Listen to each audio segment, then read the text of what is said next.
है, मैं हूं आपके साथ आरज़ू साईं। हम अगले 20 मिनट में आपको देश और दुनिया की 20 ऐसी खबरें बताने वाले हैं जो इस वक्त न केवल सुर्खियों में है बल्कि दिलचस्प और अहम भी हैं।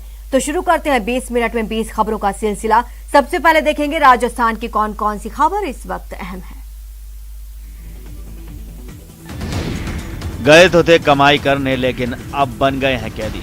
सीकर जिले के एक एजेंट ने विदेशों में अच्छी नौकरी दिलाने का हवाला देकर कई बेरोजगार युवकों को सऊदी अरब के जेदा भेज दिया, लेकिन अब न इनके रहने का ठिकाना है और न ही खाने का। चूरू के 2 युवकों अल्ताफ और सुलेमान समेत दूसरे जिलों के 8 युवक अब यहाँ कैदी बनकर रह गए हैं। फर्जी वीजा पर भेजे गए इन युवकों को पिछले 2 साल से तनख्वाह नहीं मिली है। ऐसे में वीडियो के जरिए इन युवकों ने भारत सरकार से किसी तरह यहाँ से निकालने की गुहार लगाई है। इन युवकों का वीडियो सोशल मीडिया पर वायरल हो रहा है, जिसमें इन्होंने न केवल एजेंट के फर्जीवाड़े का जिक्र किया है बल्कि वतन वापसी की गुहार भी लगाई है। युवकों ने मामले को लेकर इंडियन एम्बेसी में गुहार लगाई। इसके अलावा परिजनों ने स्थानीय जनप्रतिनिधियों से मदद मांगी, लेकिन वतन वापसी को लेकर कोई कार्रवाई नहीं हो पाई। पीड़ित युवक ने बताया कि कंपनी के इशारे पर मकान मालिक ने 5 महीने पहले उन्हें निकाल दिया है। ऐसे में इधर उधर रात गुजारने को मजबूर होना पड़ रहा है। काम धंधा नहीं होने से पेट भरना भी मुश्किल हो रहा है। इधर बेटों के इंतजार में अल्ताफ की मां शहनाज और सुलेमान की मां सलमा का बुरा हाल है। सुलेमान तो शादीशुदा है, जिसका 3 साल का बच्चा भी है। कोई जिम्मेवारी नहीं लेता है, परेशान, बहुत परेशान है वो। और कुछ खाने के लिए नहीं है, नहीं रिवाज है उनके पास।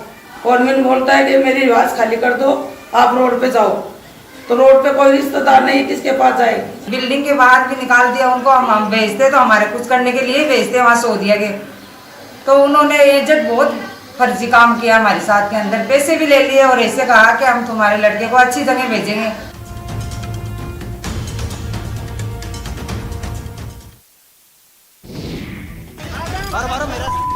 नीचे जमीन पर पड़ा निहत्था शख्स और ऊपर से लाठी डंडों की बौछार। देखते ही देखते पूरा शरीर लहूलुहान हो गया। बेरहमी से पिटाई का ये वीडियो श्रीगंगानगर के घड़साना बस स्टैंड का है, जहां फल विक्रेता पर 10 से 12 लोगों ने हमला कर दिया।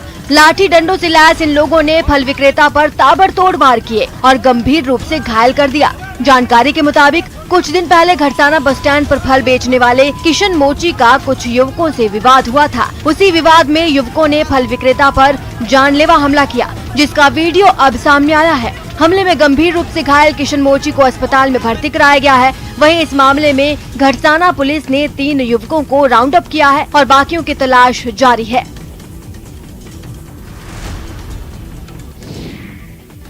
नशे के कारोबार के खिलाफ बड़ी कामयाबी हासिल करते हुए जोधपुर एनसीबी ने 1 करोड़ रुपए से अधिक की 41 किलो अफीम पकड़ी है। 2 तस्करों को गिरफ्तार किया गया। एनसीबी ने नशे की एक खेप जलौर के भीनमाल से जब्त की। ये 41 किलो अफीम मणिपुर से एक ट्रक में छुपा कर ले जाई जा रही थी। इस मामले में एनसीबी ने जिन 2 तस्करों को गिरफ्तार किया, उसमें एक आरोपी जलौर का रहने वाला है, जबकि दूसरा बाड़मेर का है। नशे की खेप पकड़े जाने के बाद ये बात साफ होती जा रही है कि स्थानीय पुलिस जिले में फैल रहे नशे के कारोबार पर लगाम लगाने में नाकामयाब साबित हो रही है। ये जो टायर है, इस टायर के अंदर जो पूरी की पूरी 41 किलो जो अफीम थी वो छुपा कर रखी थी और ऐसे में 2 आरोपियों को भी धर दबोचा है। ये 2 आरोपी है, ये एक जालौर का रहने वाला है तो दूसरा बाड़मेर का रहने वाला है। तो कहीं ना कहीं कहा जा सकता है कि जोधपुर एनसीबी की टीम को ये बड़ी सफलता हाथ लगी है।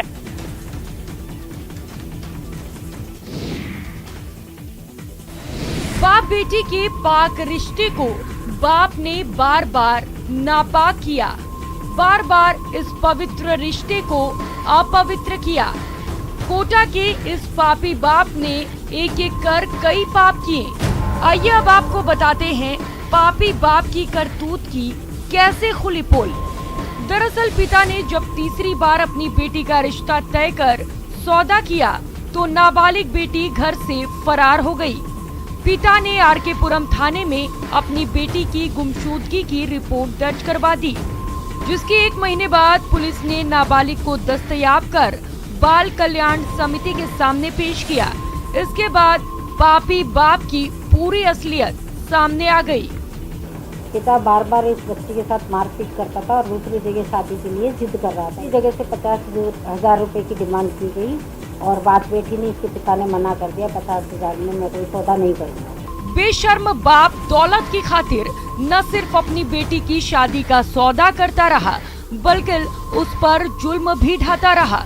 बहरहाल अब पापी बाप की घिनौनी करतूत सामने आ चुकी है, लेकिन इस मामले में पुलिस भी सवालों के घेरे में है, क्योंकि रिपोर्ट दर्ज होने के बाद नाबालिग लड़की को दस्तयाब करने में पुलिस को 1 महीना लग गया। नल तो है लेकिन जल नहीं है, पानी की पाइप तो बिछी है लेकिन वो किस काम की, जब पानी की सप्लाई ही नहीं हो रही है। जयपुर जिले के बस्सी खंड से सिर्फ 15 किलोमीटर दूर भूटला गांव के लोगों को पिछले 15 दिनों से पानी के लाले पड़े हैं। हालात ये हैं कि तपती धूप में करीब 2 किलोमीटर की दूरी तय करने के बाद पानी मैसर होता है और माथे पर लादे बड़े जतन से लाना पड़ता है। इलाके में लगे ट्यूबवेल पहली बार खराब हुए हों ऐसा बिल्कुल नहीं है, खराब होना तो इनकी नियति बन गई है। उसके बाद अधिकारियों के दर पर चक्कर लगाई, कई दिनों तक तो आश्वासन की घुट्टी पिलाई जाती है और फिर ट्यूबवेल ठीक भी होता है तो सिर्फ 2 दिन के लिए, यानी स्थानीय लोग फिर पानी की तलाश में भटकते रहते हैं। पेयजल की किल्लत से लगातार परेशान स्थानीय लोगों में अब गुस्सा है, वो भी इस कदर की वो आंदोलन का अल्टीमेटम दे रहे हैं। ऐसे में जलदाय विभाग की अपनी जिम्मेदारी निभाते हुए जरूरी कदम उठाने चाहिए ताकि लोगों को रोज रोज की इस मुश्किल से मुक्ति मिल सके। पानी बिना काहे करा भाई, देखो एक दिन है 15 दिन है, परेशानी से खूब चार पाँच दिन में जाता तो ना आता। इसमें पूर्ण जिम्मेदारी ग्राम पंचायत की है। अगर ग्राम पंचायत को तुरंत प्रभाव से इसको ट्यूबवेल को ठीक करवाना चाहिए। अगर सेक्रेटरी साहब इसको ठीक नहीं करवाते हैं तो आप विकास अधिकारी को कुछ कर गुजरने की हिम्मत और लगन के साथ सही दिशा में मेहनत की जाए तो सुविधाओं का अभाव सफलता के आड़े नहीं आ सकता। बाधाएं खत्म होती जाती हैं और हौसला अपनी मंजिल पाकर रहता है।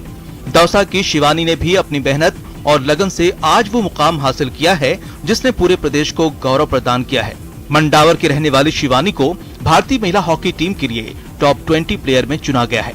इन्हीं 20 खिलाड़ियों में से भारतीय महिला हॉकी टीम का चयन होगा। भारतीय टीम का हिस्सा बनने की दहलीज पर खड़ी शिवानी साहू काफी प्रसन्न है और अपनी सफलता का श्रेय हॉकी कोच आंद्रिया और अपने परिजनों को देती हैं। अंडर 17 हॉकी में भारतीय टीम का हिस्सा रह चुकी शिवानी का परिवार गांव में रहता है और उसके पिता पकौड़ी का स्टॉल लगाते हैं। हायर एजुकेशन हॉकी में अपना करियर बनाने के उद्देश्य से शिवानी 2018 में मुंबई चली गई।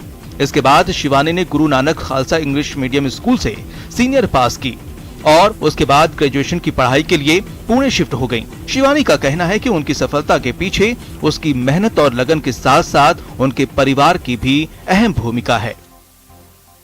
Sports authority of India national centre of excellency में सिलेक्शन हुआ है, उसमें ओनली 20 गर्ल्स है और वो 20 गर्ल्स को ओनली इंडिया टीम के लिए प्रैक्टिस दी जाती है, तैयार किया जाता है। यही मेरा सबसे बड़ा ड्रीम है और मैं अपने गांव के लिए, अपने फैमिली के लिए प्राउड फील करती हूँ।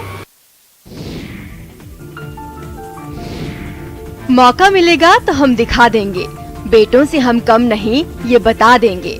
कोटा की बेटी निधि प्रजापति ने अपनी प्रतिभा से ये बात साबित कर दी है, जिन्होंने न सिर्फ देश बल्कि पूरी दुनिया में मरुधरा का मान बढ़ाया। महात्मा गांधी की 151वीं जयंती के उपलक्ष्य में डॉक्टर निधि प्रजापति की बनाई गई painting golden book of world record में दर्ज हुई है। निधि ने रेडियम डॉट से महात्मा गांधी की पेंटिंग बनाई है। कोटा विश्वविद्यालय की कुलपति प्रोफेसर नीलिमा सिंह ने डॉक्टर निधि प्रजापति को इसके लिए प्रशस्ति पत्र प्रदान किया। निधि ने बताया, इस पेंटिंग को बनाने में उन्हें पूरे 2 महीने लगे। पेंटिंग के लिए डॉक्टर निधि ने अपने पिता की दुकान के रेडियम वेस्ट का उपयोग किया।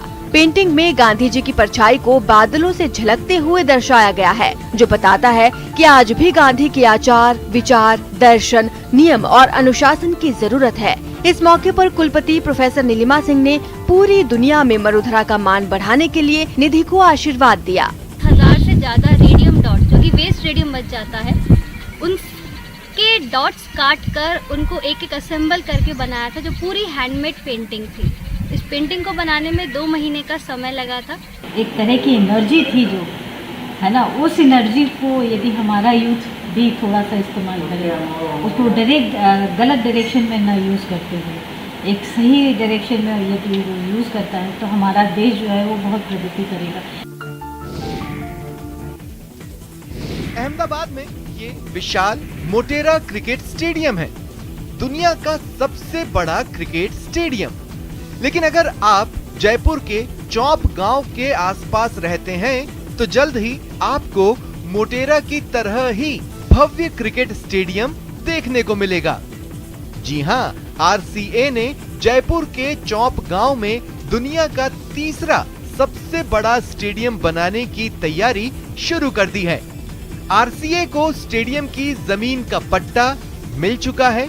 अब 1 या 2 महीने के अंदर स्टेडियम बनाने का काम शुरू हो जाएगा।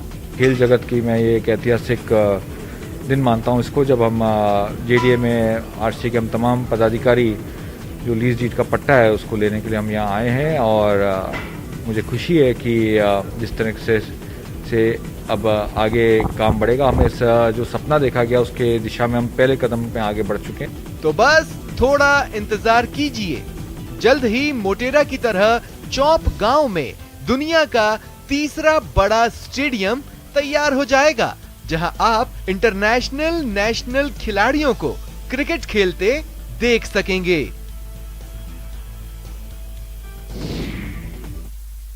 और अब देख लेते हैं अन्य राज्यों की कुछ बड़ी खबरें।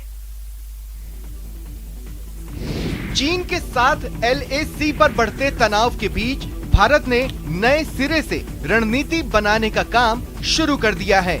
इसके तहत भारत ने चीन की सीमा पर करीब 50,000 अतिरिक्त सुरक्षा बलों की तैनाती की है। चीन के खिलाफ इसे भारत का ऐतिहासिक फैसला माना जा रहा है। 1962 में चीन के साथ हुए युद्ध के बावजूद भारत ने रणनीतिक तौर पर पाकिस्तान पर नजर बनाए रखी, क्योंकि कश्मीर 1947 से ही दोनों देशों के बीच बेहद संवेदनशील मुद्दा बना रहा है। लेकिन पिछले साल पूर्वी लद्दाख की गलवान घाटी में चीन ने जिस धोखेबाजी से भारतीय सैनिकों पर हमला किया, उसके बाद PM मोदी ने पाकिस्तान के साथ मामले को ठंडा रखकर चीनी सीमा पर फोकस करने की रणनीति अपना रखी है। यही कारण है कि पिछले कुछ महीनों में भारत ने चीन से लगती सीमा के साथ 3 अलग अलग इलाकों में सैनिकों और लड़ाकू जेट्स स्क्वाड्रंस को तैनात कर दिया है। कुल मिलाकर भारत के अब करीब 2 लाख जवान बॉर्डर पर जमे हुए हैं। ये संख्या पिछले साल की तुलना में 40% अधिक है। इधर 27 जून को भी भारतीय रक्षा मंत्री Rajnath Singh, army chief general MM Naravane समेत वरिष्ठ सैन्य अधिकारी बॉर्डर पर सैन्य तैयारियों की समीक्षा करने के लिए लद्दाख में थे। बताया जाता है कि भारतीय वायुसेना ने अरुणाचल प्रदेश में लंबी दूरी की मिसाइलों से लैस राफेल फाइटर जेट्स को भी सपोर्ट के लिए तैनात किया हुआ है। इसके साथ ही भारतीय नौसेना भी पूरी तरह तैयार है। दुनिया के साथ साथ भारत में भी इलेक्ट्रिक गाड़ियों का बाजार तेजी से बढ़ रहा है, लेकिन इनमें लगने वाले लिथियम आयन बैटरियों के लिए तमाम देश बहुत हद तक चीन पर निर्भर हैं। लेकिन चीन के इस साम्राज्य में अब भारत सेंध लगाने की तैयारी में है। भारत ऐसी टेक्नोलॉजी पर काम कर रहा है जिसमें बैटरी में लिथियम के बजाय एल्यूमिनियम इस्तेमाल होता है। इंडियन ऑयल कॉरपोरेशन ने एल्यूमिनियम एयर बैटरी बनाने के लिए इजरायली स्टार्टअप फिनर्जी लिमिटेड के साथ काम शुरू कर दिया है। IOC के research and development director Ram Kumar के मुताबिक एल्यूमिनियम प्राकृतिक रूप से बड़ी मात्रा में उपलब्ध है। इतना ही नहीं, एल्यूमिनियम बैटरी कई मामलों में लिथियम बैटरियों से बेहतर साबित होंगी। दरअसल एल्यूमिनियम को बॉक्साइट अयस्क से निकाला जाता है और भारत दुनिया के सबसे बड़े 10 बॉक्साइट उत्पादकों में है। एल्यूमिनियम से बनी बैटरी सस्ती तो होगी ही, इन्हें लंबी रेंज के लिए इस्तेमाल किया जा सकेगा और ज्यादा सुरक्षित भी रहेंगी। कोलकाता बंदरगाह से घरेलू कोयले का निर्यात शुक्रवार को शुरू हो गया। धनबाद से आए कोयले को श्यामा प्रसाद मुखर्जी पोर्ट से बांग्लादेश के लिए रवाना किया गया। ये कोयला बांग्लादेश के खुलना में बन रहे रामपल बिजली घर को भेजा जा रहा है। यहाँ Bangladesh India friendship power company 1320 megawatt क्षमता का रामपल बिजली संयंत्र लगा रही है। यह भारत की NTPC लिमिटेड और बांग्लादेश पावर डेवलपमेंट बोर्ड की संयुक्त उद्यम कंपनी है। श्यामा प्रसाद मुखर्जी पोर्ट के चेयरमैन विनीत कुमार ने बताया कि 3800 टन का पहला रैक 3 से 4 दिनों में बिजली घर के अपने उपयोग वाली गोदी पर उतारे जाने की संभावना है। उन्होंने बताया कि हर महीने 20,000 टन कोयला इस बंदरगाह के रास्ते बांग्लादेश को भेजा जाएगा। ये कोयला गोदावरी कमोडिटीज निर्यात कर रही है, जबकि इसका रखरखाव ZS लॉजिस्टिक कंपनी कर रही है। पूरी दुनिया इस समय ग्लोबल वार्मिंग के संकट से जूझ रही है। ऐसे में पर्यावरणविद विशेषज्ञ अक्षय ऊर्जा और सौर ऊर्जा को बढ़ावा देने की सलाह दे रहे हैं। मोदी सरकार भी सौर ऊर्जा को बढ़ावा दे रही है। इसी कड़ी में भारतीय रेलवे ने विजयवाड़ा स्टेशन पर एक बेहतर प्रयोग किया है। दरअसल विजयवाड़ा स्टेशन के प्लेटफॉर्म्स को पूरी तरह सौर ऊर्जा से लैस किया गया है। ये देश का पहला रेलवे स्टेशन है जिसके प्लेटफॉर्म्स को पूरी तरह सौर ऊर्जा से लैस किया गया है। प्लेटफॉर्म पर शेल्टर की जगह सोलर पैनल लगे हुए हैं। इन सोलर पैनल के जरिए सौर ऊर्जा के जरिए बिजली बनाई जाती है और इस पैनल से यात्रियों का शेल्टर भी बनाया जाता है। इन पैनल से 130 किलोवाट क्षमता तक बिजली पैदा हो जाती है। इससे 8 लाख ज्यादा सालाना बचत होगी। साथ ही इससे स्टेशन की 18% पावर रिक्वायरमेंट पूरी होगी। यानी बचत के साथ पर्यावरण को प्रदूषण से मुक्ति और यात्रियों को सुखद एहसास।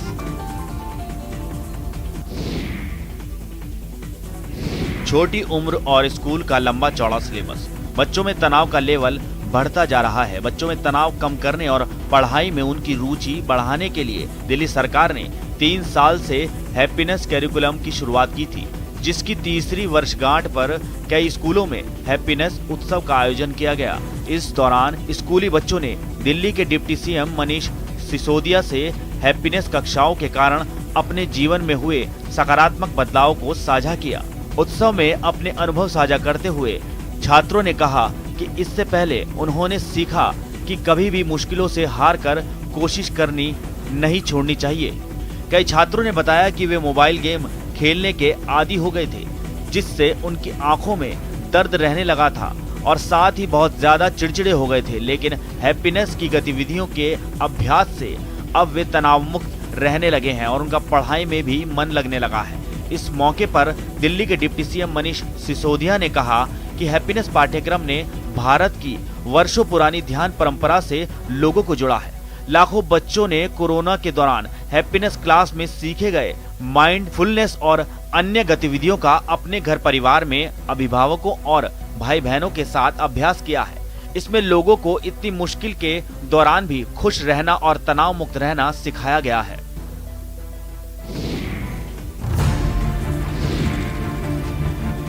नदी के बीच बालू नदी बोरियों की भरमार और बांसों का ये ढेर कटाव रोकने की ग्रामीणों की कवायद है।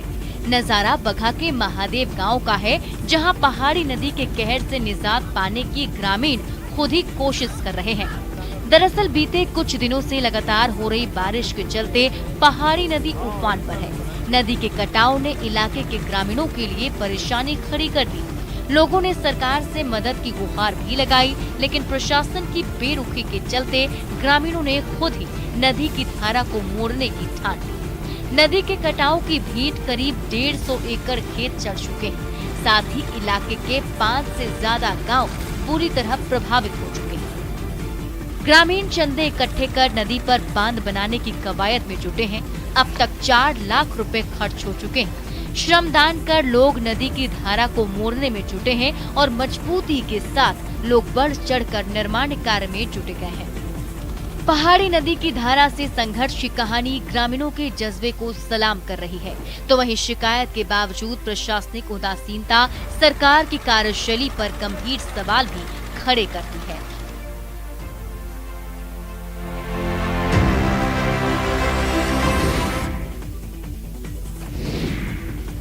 अब आप टीवी स्क्रीन पर जो कुछ भी देख रहे हैं, यकीन मानिए ऐसा आपने पहले कभी नहीं देखा होगा। जंगल में जिससे सारे जानवर खौफ खाते हैं, जिसके शिकार जंगल के बड़े से बड़े जानवर हो जाते हैं, मांस जिसका सबसे पसंदीदा भोजन है, क्या दिन आ गए वो घास खा रहा है।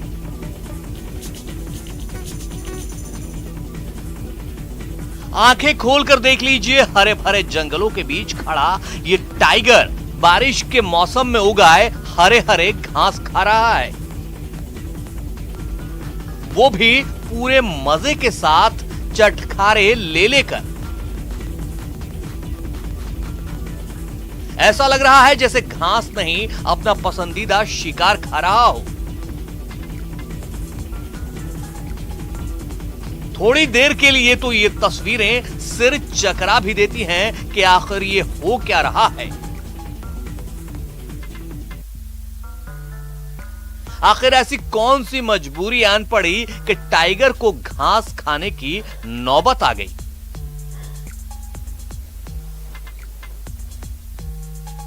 क्या जंगल में अकाल पड़ गया है या सारे जानवर जंगल छोड़कर छुट्टी पर निकल पड़े हैं? आखिर टाइगर घास खा क्यों रहा है? सवाल इसलिए क्योंकि टाइगर का नाम आते ही जहन में एक खूंखार सी तस्वीर उभर कर सामने आती है।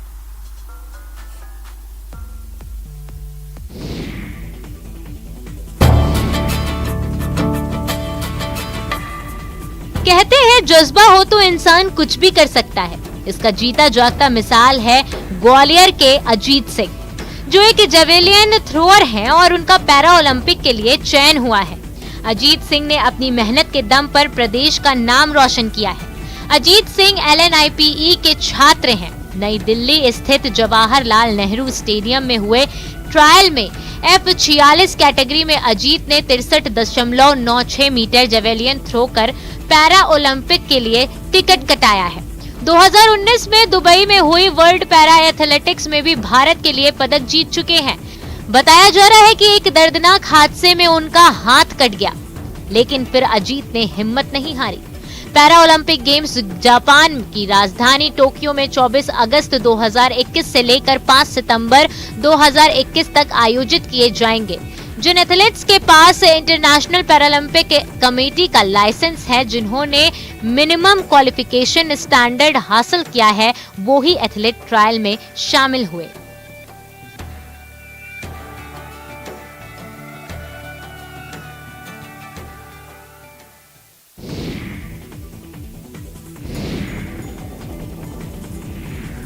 नीमच में जज दंपति ने सभी के लिए मिसाल पेश की है और लोगों का टीके को लेकर भ्रम दूर किया है। दरअसल नीमच के चैनपुरा डैम गांव से एक वीडियो वायरल हुआ था, जिसमें एक आदिवासी शख्स वैक्सीन न लगवाने की बात कह रहा था। वीडियो वायरल होने के बाद जज दंपति आदिवासियों के बीच पहुंचे और महिला जज सुषमा त्रिपाठी ने खुद का वैक्सीनेशन करवाया ताकि लोगों को भरोसा हो और वो भी वैक्सीन लगवाएं। आदिवासियों के गांव में जज का पहुंचना और उनके बीच टीका लगवाकर उन्हें प्रोत्साहित करना बड़ी बात है। जज की इस पहल के बाद लोगों के मन में भ्रम तो दूर हुआ ही है, साथ ही लोग टीका लगवाने के लिए उत्साहित नजर आ रहे हैं।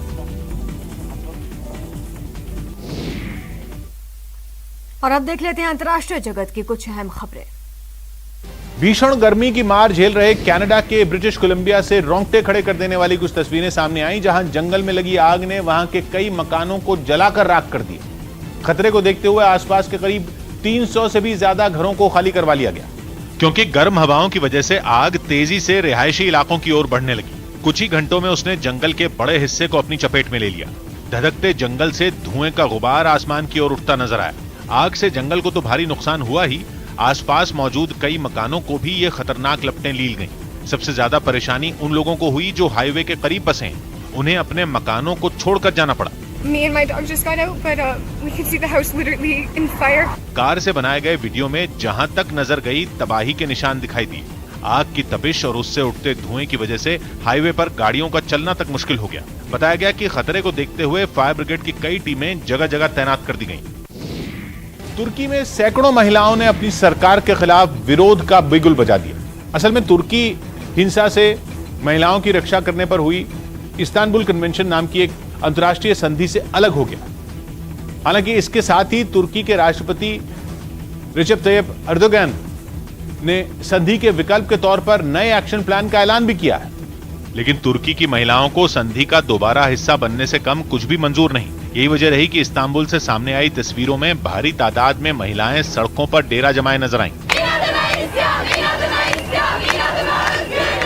यहाँ तक कि कई पुरुष भी उनके हक की आवाज को धार देते दिखे। लेकिन जैसे जैसे सूरज ढलने लगा वैसे वैसे विरोध प्रदर्शन की गर्मी बढ़ने लगी। प्रदर्शनकारियों के तेवर देख भारी तादाद में पुलिस बल धरने वाली जगह पर पहुंच गया। पुलिस ने मार्च करने से रोका तो लोग भड़क गए और बैरिकेडिंग पर ही चढ़ने लगे। देखते ही देखते धक्का मुक्की शुरू हो गई। महिलाएं बैरिकेड धकेल कर आगे बढ़ने लगीं तो पुलिस ने भी उन्हें रोकने के लिए एड़ी चोटी का जोर लगा दिया। कभी प्रदर्शनकारी पुलिस पर चढ़े तो कभी पुलिस उन्हें धक्का दे। इस झड़प में एक पुलिस वाले को ही चोट लग गई।